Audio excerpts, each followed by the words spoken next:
Hi ఎలా ఉన్నారు అందరూ బాగున్నారు కదా? నేను కూడా చాలా చాలా బాగున్నానండి.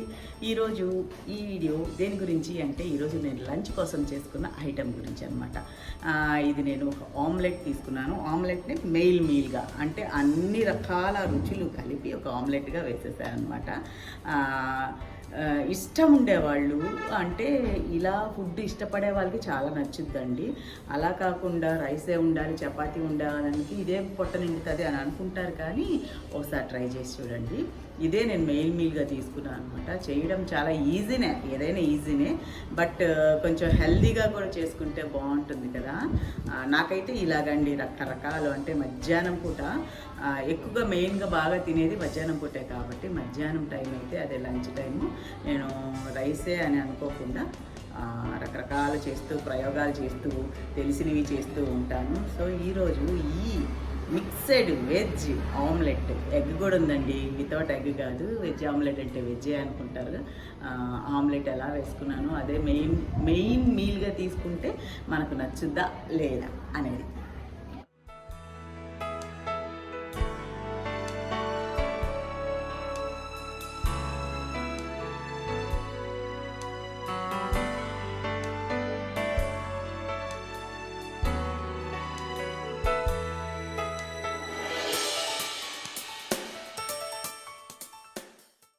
దీనికోసం నేను ఎక్కువగా పాలకూర మీకు తెలుసా అండి, వెయిట్ లాస్కి చాలా బాగా ఉపయోగపడుతుంది. పాలకూరని ఎంత ఎక్కువ తింటే అంత మంచిది.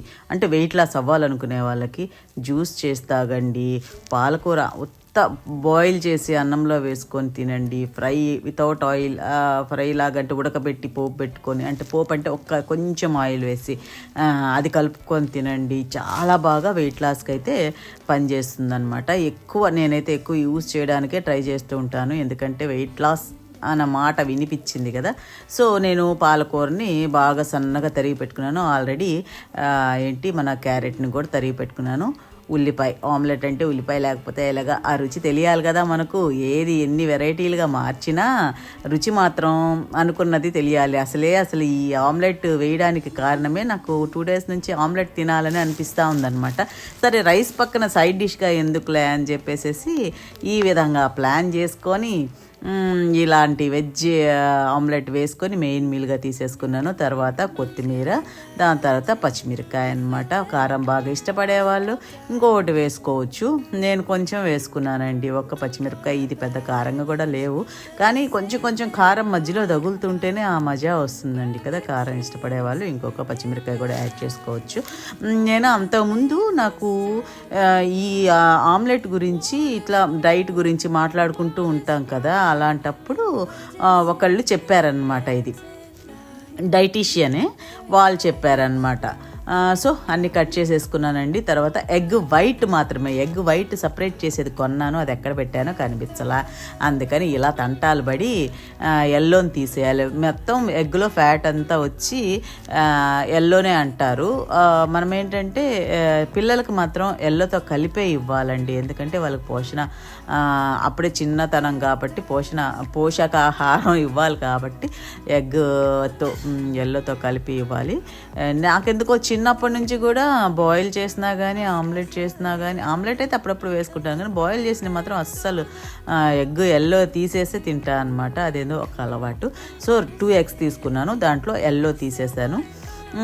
దాంట్లో ఇప్పుడు వైట్లో సన్నగా కట్ చేసి పెట్టుకున్న పచ్చిమిరపకాయలు, తర్వాత కొత్తిమీర, ఇంకా 1 by 1 అనమాట. చక్కగా నేను పాలకూర కొంచెం ఎక్కువ కట్ చేశానేమో అనిపించేసేసి కొంచెం ఈ క్యారెట్ కూడా కొంచెం పక్కన, అంటే మొత్తం ఆ ఎగ్ వైట్ ఏమో కొంచెమే అనిపించింది.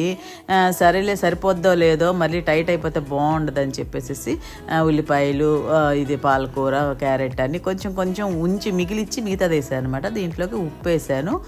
తర్వాత ఇది వచ్చి పెప్పర్ పౌడర్ అండి, వైట్ పెప్పర్ పౌడర్, అందుకే కలర్ కొంచెం అలా ఉంది. దాన్ని వేసేసి బాగా ఘాటుంది తెలుసా వైట్ పెప్పర్ పౌడర్. మొన్న నెల్లూరు వెళ్ళినప్పుడు ఒక సూపర్ మార్కెట్ వెళ్తే అక్కడ దొరికిందనమాట ఫ్రెష్గా వాళ్ళు అక్కడే పట్టి ప్యాక్ చేస్తున్నారు, అందుకని తీసుకున్నాను. చాలా ఘాటు ఉందండి బాబు. దాని తర్వాత కొంచెం మనం ఏంటి రెడ్ చిల్లీ పౌడర్ కూడా వేసాను. గ్రీన్ చిల్లీస్ ఎక్కువ వేసుకుంటే అది అవాయిడ్ చేయొచ్చు అనమాట. కాకపోతే నేను కొంచెమే వేసాను. మళ్ళీ ఆ రుచి ఎక్కడ మిస్ అవుతుందో ఏమో అనేసి అదొక భయం. చేసుకున్నది తృప్తిగా చక్కగా రుచిగా ఉండాలి కదా మళ్ళీ, అందుకనేసి నేను రెడ్ చిల్లీ పౌడర్ కూడా యాడ్ చేశాను. తర్వాత ఇప్పుడు పెనం మీద ఆయిల్ వేసేసి చక్కగా మిక్స్ చేసి పెట్టుకున్న ఆమ్లెట్ మిక్స్ని అయితే మొత్తం దాని మీద స్ప్రెడ్ చేసేసాను. కొంచెం ఒత్తుగా ఉంటుంది, బాగా ఒత్తుగా ఉండాలి కూడా, రావాలి పొట్టకు నిండద్దు మరి. కానీ అనుకుంటాం కానీ అండి ఆమ్లెట్ ఎలా అయినా హెవీ అండి, ఎల్లో తీసినా హెవీనే తెలుసా. ఇంకేంటి చక్కగా ఇది వేసిన తర్వాత ఇప్పుడు స్వీట్ కార్న్ వేస్తున్నాను అనమాట. ఇదేంటి మా సార్ చెప్పారు, అన్నీ బాగానే ఉన్నాయి కానీ ఇదేంటి మన కార్బోస్ లేవు దీంట్లో, తక్కువ ఉంది అనేసి అంటే అందుకని స్వీట్ కార్న్ యాడ్ చేసేదనమాట. రైస్ అలాంటి ప్లేస్ కవర్ చేయడానికి అనమాట. కార్బ్స్ కొంచెమైనా కావాలి అనేసి అన్నారు. సో అందుకని నేను స్వీట్ కార్న్ ఉంటే అది యాడ్ చేసి పైన కొత్తిమీర వేసాను. వన్ సైడు చక్కగా రోస్ట్ అయిన తర్వాత తిప్పడం కొంచెం కష్టమే అయింది, ఎందుకంటే బొద్దుగా ఉంది కదా, అది తిప్పేటప్పుడు పుసుక్కిన ఎక్కడ తునిగిపోతాం, మళ్ళీ తినేటప్పుడు కూడా మనకు తునిగి నీ గట్రా పనికిరావండో, నీట్గా శుభ్రంగా ఉండాల్సిందే. ఒకవేళ తినిగిందంటే ఏం చేస్తానా పొరుట్లా చేసి తినేసి ఉండేదాన్ని అనమాట, అంతే. సో ఇలా చేసుకున్నాను అనమాట. నిజానికి కూడా అంటే కొంచెం హెవీగా తినే వాళ్ళకు కూడా ఇది సరిపోతుందండి, బాగా సరిపోతుంది ఆమ్లెట్. నేనైతే నాలాగా ఆలోచించే వాళ్ళకి ఇది బాగా నచ్చుతుంది. అంటే లేదు రైసే ఉండాలి అని అనుకునే వాళ్ళకి మనం చెప్పలేమన్నమాట. సో ప్లేట్లో వడ్డించేసుకున్నాను. తర్వాత కీరా క్యారెట్ కూడా తీసుకున్నానండి. తర్వాత పెరుగు యాజ్ యూజువల్గా. ఇది చక్కగా లంచ్కి అయితే సరిపోయింది. దీని తర్వాత నేను ఒక 2-3 అవర్స్ అయిన తర్వాత మళ్ళీ నేను మంచినీళ్ళు తాగేసాను అనమాట చక్కగా.